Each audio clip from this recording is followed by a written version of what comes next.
ஓம் முருகா போற்றி, கந்தா போற்றி, கடம்பா போற்றி, கதிர்வேலா போற்றி, மறுபடை வீடு கொண்ட முருகப்பெருமானை போற்றி போற்றி. என் செல்ல குழந்தையே, என் செல்ல கண்மணிகளே, மிக மிக அவசரமான செய்தி. இந்த திருச்செந்தூர் முருகனை நம்பினால் கேள். இதை கேட்டு முடிக்கும் நேரத்தில் நல்ல செய்தி வரும் என் செல்லமே.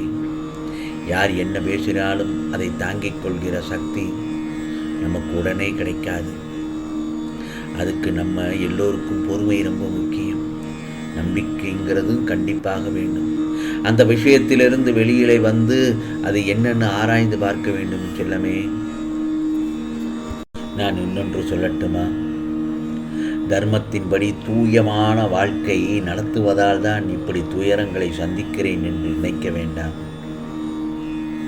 நேர்மையாக வாழும்போது சில கஷ்டங்கள் வரத்தான் செய்யும். உடனே அதற்காக வழி நெறி தவறி, நல்லா தெரிஞ்சுக்கோ, வழி நெறி தவறி வாழ்க்கையை நடத்தினால் அது உனக்கு அழிவையைத்தான் நீயே தேடிக்கொள்வதற்கு சமமாகிவிடும். வெற்றிக்கான செய்தியை கேள். ஆம் செல்லமே, அது நிச்சயமாக உன் மனதை நல்ல ஒரு விதமாகத்தான் மாற்றும். நேர்மறையான செய்தியை எப்பொழுதும் கேட்டுக்கொண்டே இருந்தாலே போதும். உன் மனமும் உன்னை சுற்றி உள்ளவர்களுக்கும் அது நேர்மறையான எண்ணங்களை சென்றடையும். நல்ல எண்ணங்கள், நல்ல புத்தி, நல்ல சிந்தனைகள் எல்லாம் உருவாகும் என்றெல்லாமே. நேர்மறை எண்ணங்கள் மட்டும் இருந்தால்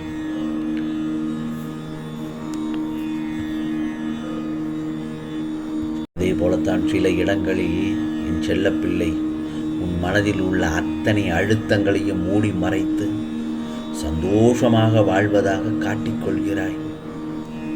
ஆனால் உன் உண்மையான மனநிலையை என்னிடம் மறைக்க முடியுமா? என்ன சொல் பார்க்கலாம். இப்போது என் பிள்ளை எப்படி இருக்கிறாய் என்று நான் சொல்லவா? பிறர் மீது பாசம் வைத்தே நீ தொலைத்து விட்டாய். இன்று உனக்கு அன்பு காட்டுபவர் யாருமே இல்லை.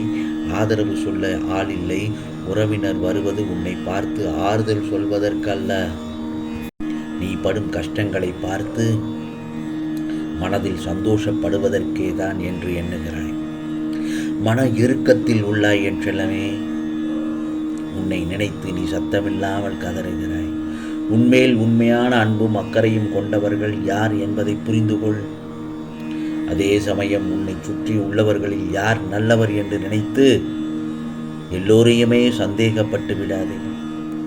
உண்மையான அன்பை புரிந்து கொள்ளும் நேரம், சூழ்நிலை நிச்சயமாக வரும். எதற்காகவும் விரக்தி அடையக்கூடாது. பயமின்றி உன் இலக்குகளை நோக்கி போய்கொண்டே இரு.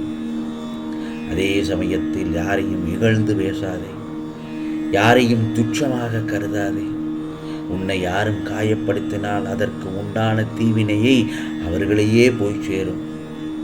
ஆகவே நீ நிம்மதியுடனும் சந்தோஷத்துடனும் வாழப்போகிறாய் என் செல்லமே. அதற்கு இந்த முருகப்பெருமான் முழு பொறுப்பு. உனக்கு எந்தவித சூழ்நிலைகளிலும் நிச்சயமாக இந்த முருகப்பெருமான் துணையாக நிற்பேன். நான் உனக்கு துணை நின்று உண்மையாய் எடுத்து உரைப்பேன். என்மேல் நீ கொண்ட நம்பிக்கையும் பொறுமையும் உன்னை எப்போதும் காவலாய் காக்கும். என் வார்த்தைகள் மீது நம்பிக்கை வைத்து செயல்படு. நீ எல்லா செல்வ வளங்களையும் பெற்று நிம்மதியான வாழ்க்கையை கூடிய விரைவில் பெறப்போகிறாய். இது முருகப்பெருமானின் அருள் வாக்கு. கவலைப்படாமல் இரு என் செல்லமே. நீ உன் வேதனைகளை எல்லாம் நினைத்தால் துக்கம் உனக்கு தொண்டையை அடைக்கிறது, அப்படித்தானே? இதெல்லாம் சமாளிக்க என ஒரு நொடி நினைக்கிறாய். ஆனால் அதே சமயம் மறுநொடி இதையெல்லாம் எப்படி சமாளிப்பேன் என்று சோர்ந்து போகிறாய். நிம்மதியை இழந்து பல நாட்களாகிவிட்டது. நல்ல விதமாக தூங்கி பல நாட்களாகிவிட்டது. அன்பு மறந்து நட்பு மறந்து நெடுநாள் ஆகிவிட்டது. இதோ உன் முருகப்பெருமான் நான் வெந்துவிட்டேன், கவலைப்படாதே. நான் உன்னோடு தான் இருக்கிறேன், கவலைப்படாதே. பட்டினியாக இருக்க வேண்டாம். உன்னை நீயே வருத்தப்படுத்தி கொண்டது போதும். கண்ணீரை துடை, மனதை ஊக்கப்படுத்து. என் பிள்ளையாக தைரியமாக இரு. ஆறுதல் இன்றி தவிக்காதே. அந்த ஒரு நிமிடம் என்னை நினைத்துப்பார். முருகா முருகா என்று அந்த தருணத்தில் என் நாமத்தை சொல். நான் உன்னோடுதான் இருக்கிறேன் என்பதை நீ அந்த தருணத்தில் உணர்ந்து கொள்வாய். என் மீது நீ கொண்ட நம்பிக்கை என்றைக்குமே குறையவே குறையாது. என் நாமத்தை நீ உச்சரிக்கும் தருணம் உன் பிரார்த்தனை அனைத்தும் மெய்ப்பிக்கப்படும், உண்மையாக்கப்படும். என்னை நம்பு என் செல்லமே. விரைவில் உன் வாழ்க்கை பூந்தோட்டமாக மாறும். மாற்றம் நிச்சயமாக அடையச் செய்வேன். மனம் குழம்பி நீ தவிக்கும் போதெல்லாம் என்னுடைய ஆலயத்துக்கு வா. உன் அனைத்து சந்தேகங்களுக்கும் நான் பதில் தருகிறேன். மறந்து விடாதே, நீ என்னுடைய பிள்ளை. உன்னை பாதுகாக்கவே நான் இருக்கிறேன்.